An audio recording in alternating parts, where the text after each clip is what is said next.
Hello and welcome to That's So Auburn. I'm Nancy Backus, Mayor of the City of Auburn, and today's episode is about emergencies, or rather the people behind the scenes whose job it is to manage them. Today I'm joined again by City of Auburn's Emergency Manager, Matthew Colpitts. And Matthew joined the City of Auburn in July of last year, almost a year, and just 5 months later had to lead the city through some of the worst flooding in our entire history. So certainly in most of our residents' lifetimes, that's for sure. So working closely with our regional partners, Auburn not only managed the flooding, but I would say we excelled in our response and communication, which was only possible because of the people employed in our emergency management office and the folks working alongside them. So Matthew brings more than 20 years of experience in emergency services, emergency management, safety, security, as well as leadership. And his work has included emergency planning, incident response, preparedness training, community safety, and crisis recovery. I'm tired saying all of that. Matthew also earned his doctorate from Fielding Graduate University, where his research focused on emergency management in educational institutions. He is also a certified protection professional through ASIS and holds TEEX, TEEX's Infrastructure Protection Certificate, FEMA's HSEEP certificate, and FEMA's Professional Development Series certificate, and several advanced incident commands and emergency management certifications. And in addition to his professional work, Matthew has been active in local and community organizations, including service, civic, and art focus groups. And outside of work, I don't know when you find time to be outside of work, Brazilian Jiu-Jitsu and Dungeons and Dragons. And he's also a proud first-generation college graduate from rural Maine, and at home is part of an adorable family that includes a cat named Mrs. Scraggles. Matthew, thank you for joining the show today. Yeah, happy to be here, and I think you got all the acronyms right. So did I? Yeah, I mean, think you hit them all. I didn't practice in advance, so I was just hoping that I was reading those properly. That's a lot of certifications, and that's just a lot. How long does that take you to do? Yeah, all together, including ones that aren't listed because it would be too long. You know, it's hundreds of hours when you stack it all up, probably thousands of hours. But some of them come as a consequence of doing things for your job. Okay. But yeah, some of them take a lot of commitment, and their coursework, like the TEEX infrastructure certificate, is actually 8 other certificates nested inside of it. So wow, they kind of build up over time. But some of them are quite intense. They're little. They're equivalent of a graduate certificate. My goodness. Well, that is a lot. Well, to let everyone know, we're recording this episode in late May, which means summer is right around the corner, and alongside it, wildfire season. Sure, yeah. Unfortunately, we don't always think of wildfires in Western Washington, but I'm sure our listeners would like to know, what's the City of Auburn and the emergency management doing to prepare? Yeah, we're doing quite a bit. I think we're staying connected to our partners that do interface with it more directly, more frequently. You know, we have a great fire authority here with the Valley Regional Fire Authority, and they do a lot in this area. In fact, one of their battalion chiefs is quite involved in the statewide mutual aid system. And so we have a lot that we're connected in with there. But at this time, we're paying attention to the forecasts. You know, what does the National Weather Service think and believe is going to happen over the summer? We are expecting an El Nino, so it'll be a hotter and drier summer than historical averages. And our snowpack is quite low, and so we are probably going to have more wildfire risk in Western Washington. So I think the state was declared in a drought, right? Yeah. Has that happened yet? It's not been officially declared yet, but all the forecasting, it's certain that it will happen. I think it is much more of the drought is more of a wildfire risk drought than necessarily a drinking water drought. But it is an important thing. That's what we're doing, is we're paying attention to all those signals and what the various experts at state and federal partners are telling us, as well as working on some sort of preloaded communications for if we have a problem over the summer that affects Auburn, which could be the wildfire itself. Knock on wood, let's gently. knock on this that we don't. For us, it might be more of the air quality Okay. issues and some things like that. We have experienced that in the past. Yeah, we are many parts of Auburn are in the wildland-urban interface, especially the more forested regions of the city and some of our unincorporated neighboring areas that are Auburn addresses but aren't municipal Auburn. There's certainly more in the riskier areas, but we do have risks, even things like the West Hill or Lee Hill. You know, if a fire catches on one of those hills. I remember a fire on West Hill. It's been several years ago now, but I do remember a fire breaking out on that hillside. It was quite scary. Yeah, and that they often compound with things like fireworks or off-road vehicles or perhaps encampments with fires for heating themselves. So there's risks that sort of correspond with it that we're paying attention to and ready to respond when it happens. So we're getting prepared, but do you have any tips or recommendations for folks looking to stay safe this wildfire season? What sorts of things should they avoid, or should they keep stocked? Yeah, well, to keep stocked, it's always a good time to build your emergency kit or to review your emergency kit. I think particularly if you've done one already, but you might have been more for winter preparedness, now it's time. Check it, update it. Do we have different preparedness kits for winter and summer? You can. You might not necessarily have like the heating supplies, like the hand warmers or as many blankets or some things like that. But it's a good excuse when the seasons change to check it. Make sure you have one, your grab and go, your 2-day kit as well as your 2-week stay-at-home kit. Getting that stuff ready is always a good idea.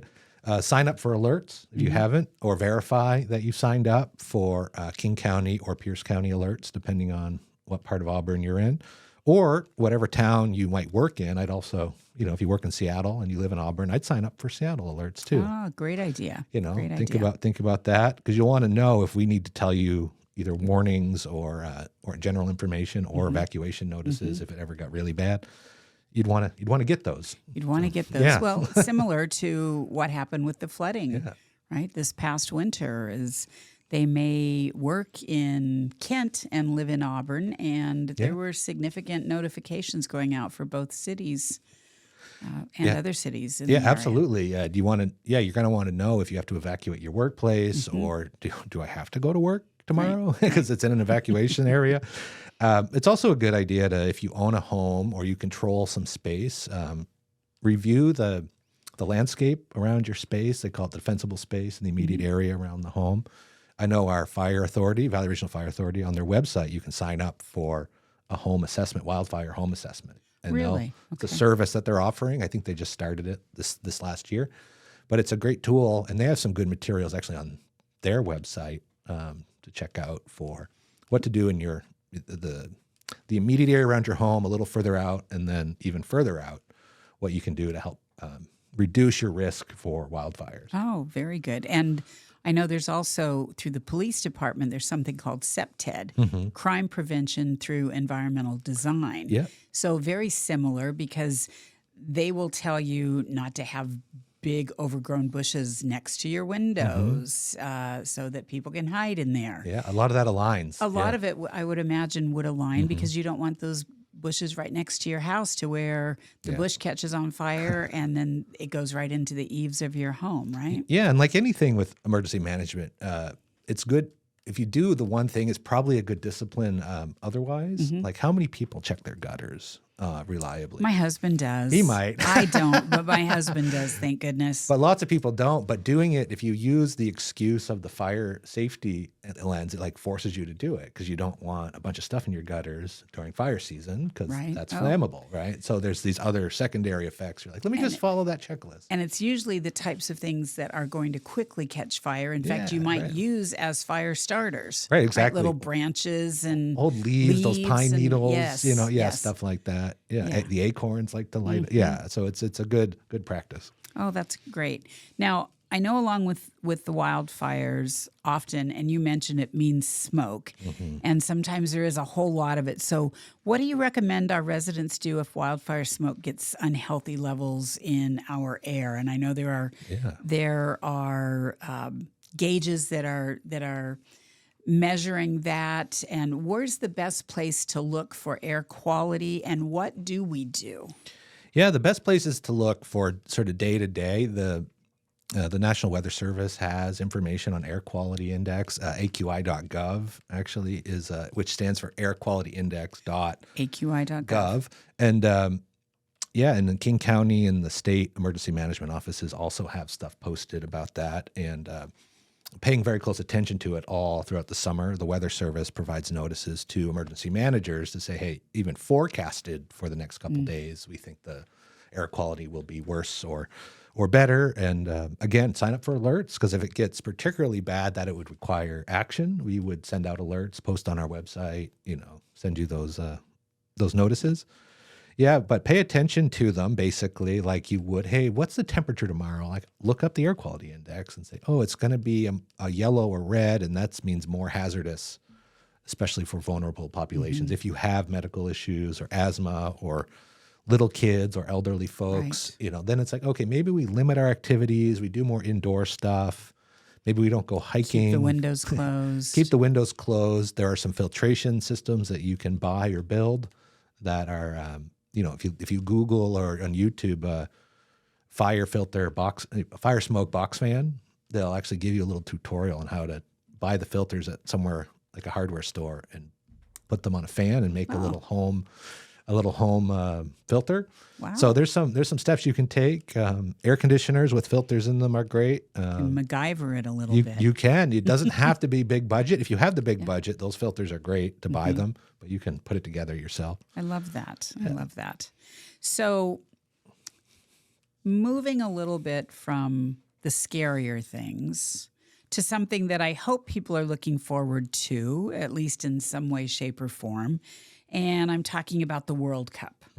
So it's headed to Seattle, and our entire state region will be affected. There are fan zones, there are games, there's all kinds of things associated with FIFA and World Cup. So certainly during games and the space in between, what's Auburn doing to prepare? We are not a host city. Renton is a host city to the city or to Belgium. So very excited for them. And they have a big fan zone and all of that. Tukwila, I think, has some things going on Federal Way as well. But what should we know? What should we let people know or expect this summer between, it's 2 weeks, almost just about 2 weeks from now, and through mid-July? What should people know? Yeah, I think traffic, it'd be a lot more people, especially on game days, people moving in and through the region. I think for Auburn, we have a number of hotels and, a couple highways and train system. So I think we will see more people. It'll be busier than normal on the roads. So to prepare, I think prepare for that. Everybody be kind on the road. Yeah, be kind. People are really excited to come and visit, and, football or soccer isn't as big here in the U.S., but it's huge internationally. We have people coming from all the corners of the world, just to our area, and that'll certainly include Auburn, because we have the casino resort, we have the Sounder train, we have the Amtrak going through town. We have some great hotels. The highways, as well. We have some great hotels, there's great restaurants. I think Auburn will be busier, so be patient. Pack extra time, when you need to get somewhere. Oh boy. If your employer is flexible, I think consider game days. Can you work from home, work remote? That might be a good option to just stay off the roads, because it's not just getting to work and getting into Seattle or through the region. It's if the game's released and you got to get back. Right. I think thinking about all those things. If you're going to go to a game, give yourself lots of time. There's a lot of security.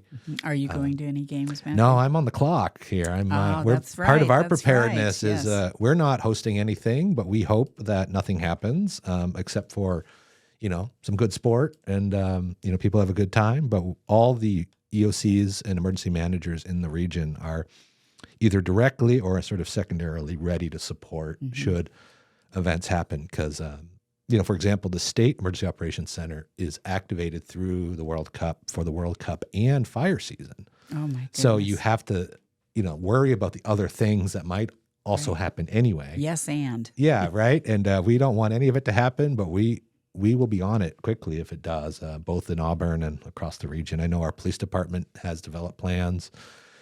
Emergency management is part of the planning for the region, particularly for King County, where some of our staff are going to be involved in the communications team, the public information system, and will be available mutual aid should they need anything. And I believe Multicare Auburn Medical Center, just across the street from us, is also an overflow hospital for Harborview. Absolutely. So it could be, we hope not. Yeah. We hope that there are no reasons for people to go to the hospital, that everyone is being nice and being patient and enjoying the games, not overindulging, all of those things. But we are ready if they do. And Multicare Auburn Medical Center is one of those hospital locations as well. And we're great. They're great partners with us, and we're in a constant communication with them about World Cup and everything else that happens. So, yeah, they're. I think anyone's as prepared as they can be, and we will stay vigilant through the games. And it's a good excuse to watch the games on the big screens in the EOC. Worst case scenario. Oh, there you go. There you go. While you're on duty. That's right. I mean, you have It's to be work. there. I got to It's monitor. Work. You've got to monitor. You got to see if there's anything going on. That's right. So, for people that may not be tuned into it as much, where can people get the best up-to-date travel, traffic information related to World Cup, all of that kind of good stuff? Yeah, the city of Seattle and the state of Washington's websites have been pretty good at keeping updates. FIFA's website, it won't be specific to our area, but those three places, King County also has when the games start, we'll have great public information posted about all that stuff. So pay attention to those websites and social media. We will post and repost things that are relevant as well, particularly any of the operational stuff. The football celebrations we'll leave to FIFA and other people. But we can say FIFA, can't we? Because we didn't pay any of the big licensing fees. We can still say FIFA, right? Oh, sure. They're the governing body. It'd be like NFL. Yeah. We can say it. Yeah, we didn't pay, but public use here. Yeah. All right. Just want to make sure. I don't want to get us in trouble. Yeah, we can't say Lumen Field this summer. No, we can't. It'll It's Seattle Stadium. Yeah. So I don't know what they're going to do about the roof, but we'll see what they cover it up. Yeah. Are they covering the roof? Yeah, they got to do something. Really? I don't know the detail. I don't know anything special, but I hadn't heard that part. Yeah, it's all branding contracts and agreements. So it'll be fun to see what they come up with. It will be interesting indeed. I know I've been to Lumen Field since they put down the grass field because lucky my daughter and I have season tickets to Seattle Rain. Yeah. And which I love to go to, but I'm going to stay as far away from Seattle during those games as I possibly can. I love SoDo, but I'm not going to be down there during the games unless you're going to a game or you're working. Unless you're going to a game. I think it's good to stay away. The traffic will be quite busy. Right. The transit systems will be busy, and I'm not trying to encourage anyone to stay away because if you want to be down there and enjoy all of that's going on, I so encourage you to. I just know for me, I'm going to stay in Auburn. I love Auburn. I'm going to stay in Auburn. Yeah, we have some great bars. You can watch the game in them there. Yes, or go to a friend's house, yeah, right? Absolutely. You can go to a friend's house and have a football viewing party there. And absolutely, yeah. But I'm excited for it. I think to host the world is quite a special thing to have happen. And it really for it to is. Be something so big and so much attention and it's international. Canada, Mexico, and the United States are all involved with this. It's a pretty cool opportunity. This is a new format, I believe, for FIFA to do this. Well, it really drives a lot of planning and stuff in the emergency management world, things that we were doing anyway, but really pushed us to do regionally, like translated emergency messages in many more languages than we normally would think of. or things like, can an international phone call 911? Like in the state 911's team and communications teams working through those. So it sort of forced us to test some things and move some things along. So definitely some silver lining that just them being a part of the environment has helped us with. So. Well, I would imagine because emergency management in your profession, you have to work. You have to be collaborative. Yeah. So it's just second nature. So there was a lot that could be learned from the emergency management profession in getting ready for all of the collaboration and coordination for the World Cup. Yeah, and I know representatives at FIFA learn when they work with Americans on these systems, because our way of doing things is different than many other parts of the world. We don't have a big centralized national government that controls everything. Right. They have to work with each state and each municipality and each host city. So yeah, it's definitely some learning we learned, and others have learned from us too. Yeah. Well, that's good. So that's looking ahead just a couple of weeks, but let's look backwards for a moment. And I know it feels like it was an eternity ago, but I want to talk about last December's flooding. 6 months feels like a long time ago. How do you feel about the event looking back on it? And is there anything that leaps out to you, good or bad, something we should have done differently, something that we can be proud of that we did? Well, I think Auburn should be proud. I think, of course we'd say this, but I think the response went really well for the city of Auburn. Both the emergency response, the frontline, the public works teams and other city employees out there, the fire department and the police department. Communications. And I think especially communications, I think is definitely where we shined, really. I think we excelled. I really do. Yeah. I think our emergency communications was fantastic. We had a great PIO, and him and I have a good relationship. And I think then in the system and how we worked it into county and regional systems and supported some of our neighbors, I think it was something that we can be really proud of, particularly that part.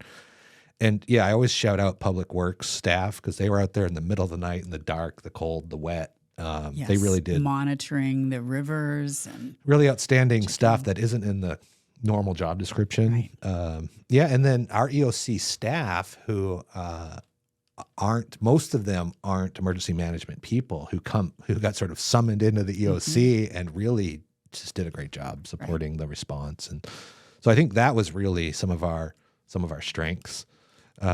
We have a number of really good relationships across the region that really helped. And I think that's a strength, because it helped us connect in really quickly and either provide help to our neighbors or get help when we needed something. For example, how relatively smoothly we got the Red Cross shelter set up at the community center, and how we got some equipment from different municipalities. It was great. I was there with Red Cross and setting up the shelter, and I know, Matt, you were there as well, but you were also in the EOC and monitoring. Red Cross did a great job, and what you think is they'll bring in local volunteers. But they weren't local volunteers. I was working with people from New York, California, Ohio, Texas.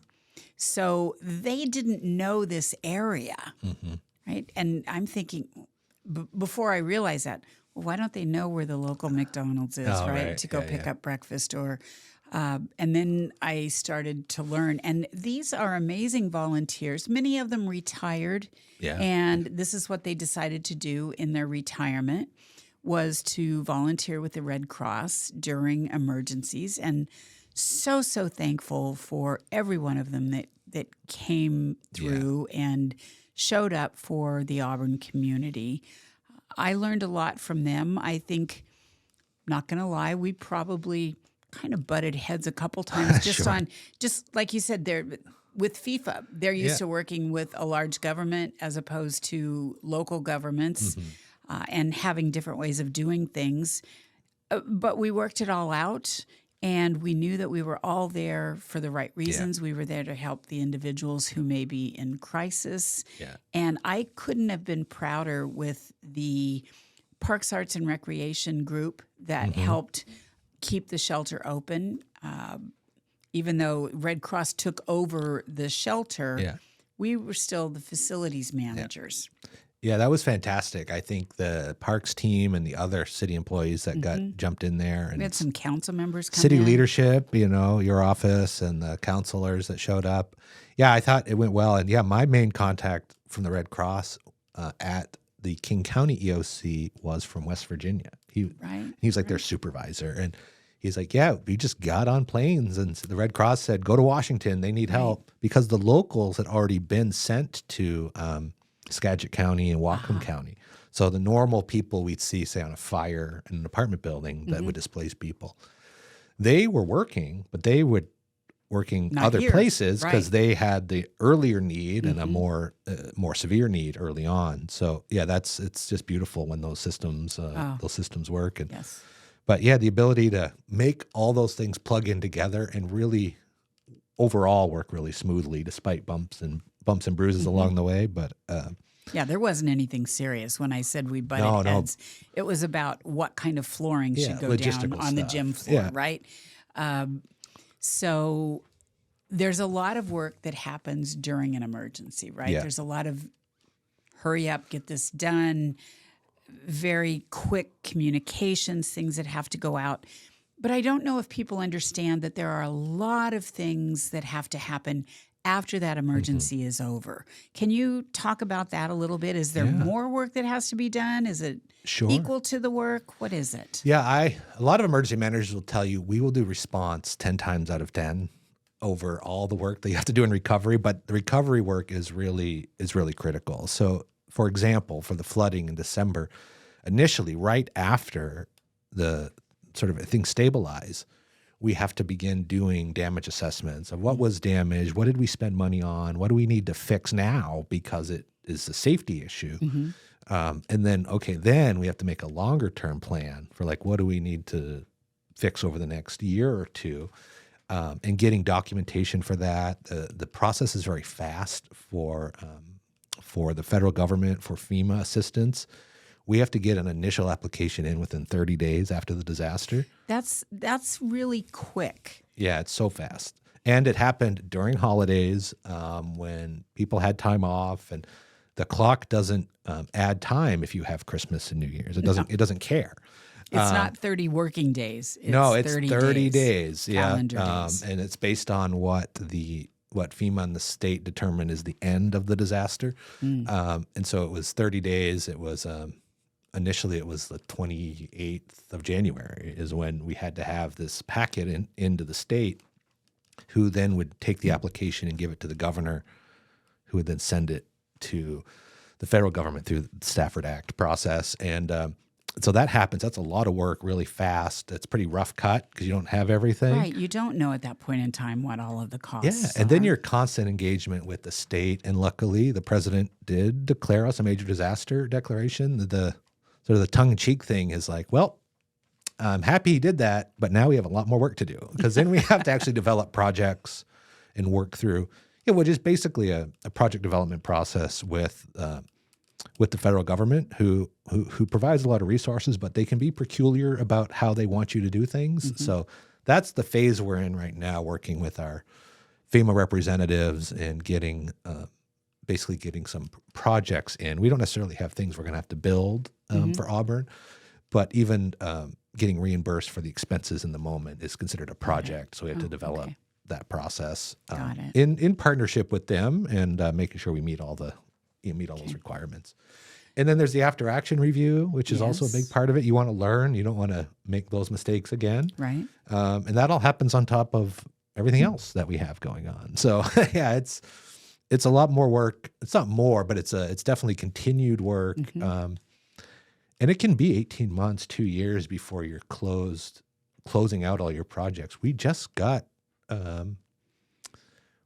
sent in a thing because we got a notice from FEMA from a project from like 3 or 4 years ago. There were some straight line wins that we had some expenses for that just closed. Really? Like the final sort of the like, here, give us the check information. We just sent it in because it was finally closed out. So it could take a while. Wow. Yeah. Wow. Even when things are working well, it just takes time. So even government to government, things take time. Sure. Yeah. So I believe that we have worked with most of the individuals who were impacted by the flooding. Yeah. And got them connected with services. But are there any resources out there for people who were impacted by the flooding that may either need more help or have not been helped at this point? Yeah, the best thing to do June 10th soon is the end of the Small Business Administration and FEMA individual assistance application process. It could get extended, but I wouldn't count on it.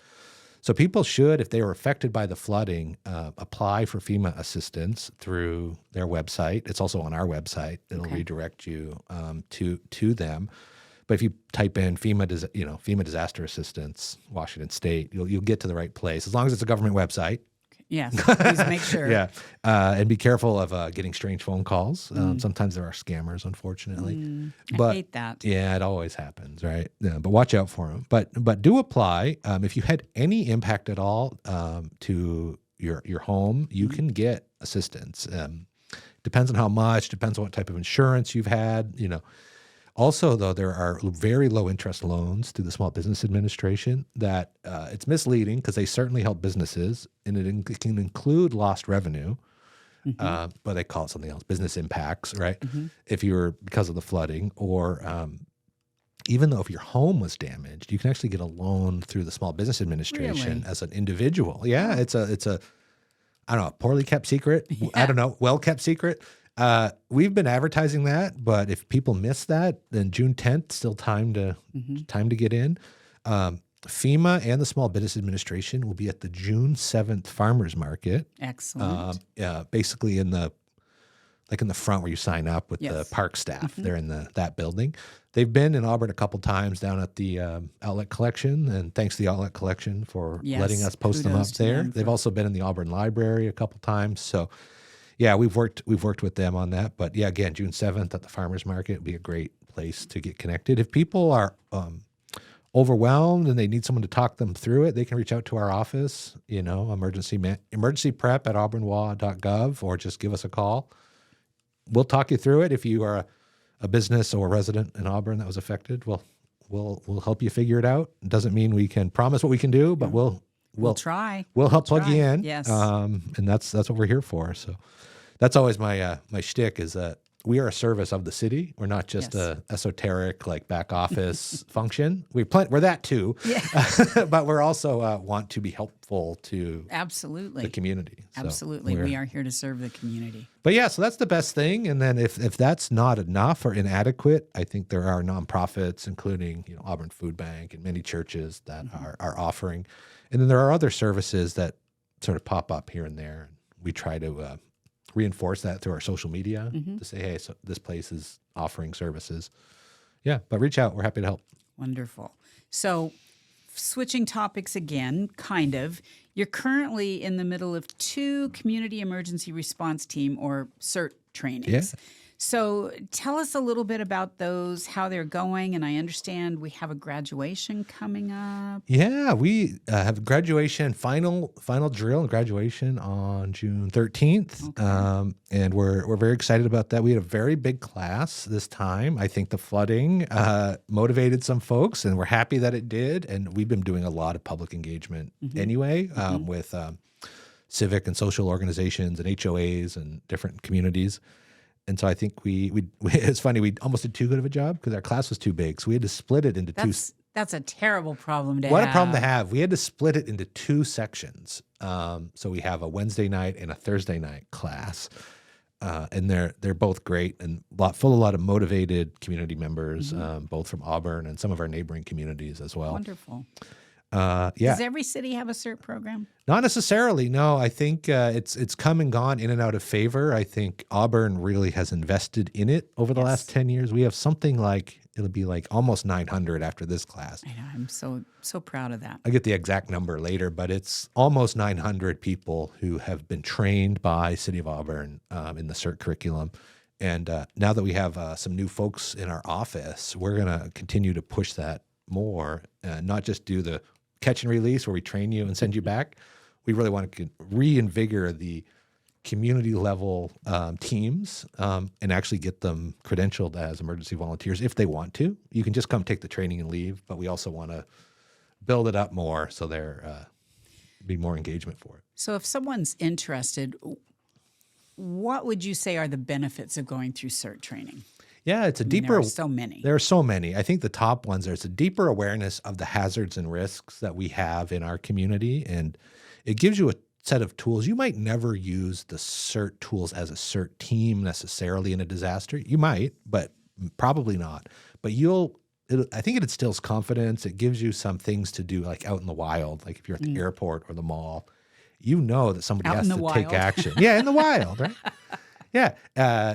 Somebody has to take action when an emergency happens, and that someone is probably you, right? How many times have we seen folks not do anything? And this gives you the toolbox of skills and confidence and understanding of what are the actual risks, to helping, and they're very little. Doing the right thing is pretty easy to do. So we train people on all that, and you get a deep dive into really practical things that you can do at your home and in your community, like. Do you know how to shut off the utilities in an emergency? Right. Where's the water shut off? Where's the water shut off, the gas shut off? Can you put out a fire safely, and confidently? Can you provide disaster first aid, which is a little different than the first aid we might have learned, at work? And the differences and how then to organize a team. And you actually do search and rescue as part of the practicals. We just had a Saturday sort of practice drill this last Saturday, and they went through and they did search and rescue. They did cribbing, which is like they lifted this big boulder and this big dumpster. Wow. Don't tell the landlord. We lifted the dumpster up and put it back down safely.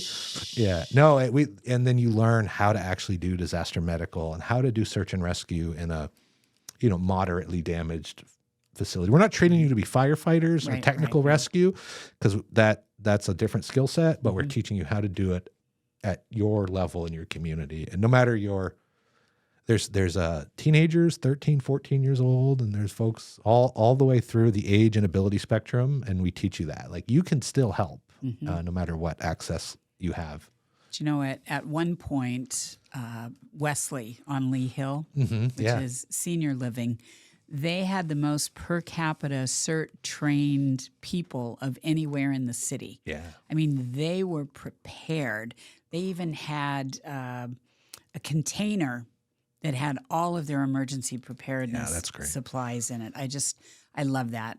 Well, that's the direction we're going again, is we want to have folks be more into it that way. Yes, yes. And it's working. I'm really excited. And we have some great instructors that help. We've reached some retired firefighters and current firefighters who come out and help, and some police officers and folks like me who have lots of emergency management experience, and emergency communications, ham radio folks. So, I love the ham radio operators. We got to sit down with them a few weeks ago. Yeah. And we utilize CERT with that team, and we kind of smush it together and that's what created the Auburn area emergency communications team. And they were utilized in the December flooding. We put them to work in the EOC for EOC support. So, the real life deployments, if you're interested. Yeah. So how can people sign up for the next CERT class? Yeah, you could reach out to the signups aren't formally up yet because we're still in the current course, but we will be for sure doing a fall course, probably starting in September, that you can just reach out to the office. emergencyprep@auburnwa.gov is a good email. And then in a few months, we'll actually set up the signups, and we'll be advertising it like crazy. We're also working with regional partners to do, if we're too full, they're too full, somebody misses a class, that we will all be able to exchange. Like Renton and Federal Way and Tukwila and some others are we're going to all collaboration again. It's all collaboration, right? It's all about the collaboration. I swear that my skill set is I can call anybody during a disaster and they're going to pick up the phone. So, and I think that's really what we try to do. I think you proved that during the flooding too. Yeah, no, that's our job, and I think even this level, at the community level, that collaboration, coordination, we just see so much. It's critical. So much value. It's critical. I know. Renton, Kent, Auburn, we were in constant communication at the mayor's level, and we do that on a regular basis. We're not going to get anywhere unless we are working together. No, absolutely. Yeah. The Mother Nature, the rivers, the disasters, they don't care about don't political care. borders. That No. doesn't matter to them. No, it's amazing how that happens. Well, and that's one of the great things we did, and the automatic aid that helped. There are formal systems for it, but we talked about our Parks and Rec staff, and I'll shout out one of them, Amanda, ended up in another city's EOC in the middle of the night. Yes. Because they needed help moving some people after the levee break, and she never had that training, and she just crushed it. But she did a great job. And did it, and we all just helped each other, and it just happened. And neighbors help neighbors. Yeah, and it's special. Not every community around the country has that, so we should be proud of it. We should be very proud of it. Matthew, is there anything that I've missed asking you about today? Anything that you want to share that I forgot? No, I think just the usual things like sign up for alerts, please. Yes. I think that's real. I can't be an emergency manager and not say that And whenever where do they I have sign a up? public. Well, you can do auburnwa.gov/disaster, and we'll get you to the right place. And make sure you have put your kits together. And if you haven't looked at them in a while, do it now. Do it now. Yeah, but reach out to the office, community groups, social organizations. We'll do presentations for you. We've been all over the city doing it, and we're doing a group this Saturday. There's a immigrant refugee group that wants to do some preparedness information. Wonderful. And we're delivering that to them, and we'll help any resident, no matter what their background is. We're there to help. And there's no cost for this service, right? No cost. I'll take a cup of coffee when I show up, but no cost. It's a service of the city. Even CERT is free. So as long as we have a committed group, we'll do it for you. And you get a vest. You get some supplies, You get a little some backpack, supplies, get a cool backpack. helmet. Yeah, that helmet. So you get decked out while you're here as well, and you learn how to help yourself and your neighbors. Yeah. Matthew, thank you for joining me today. Your office's presence is such a benefit to the city of Auburn and the surrounding area. And no doubt our listeners have gained so much valuable information today. Enjoy the World Cup.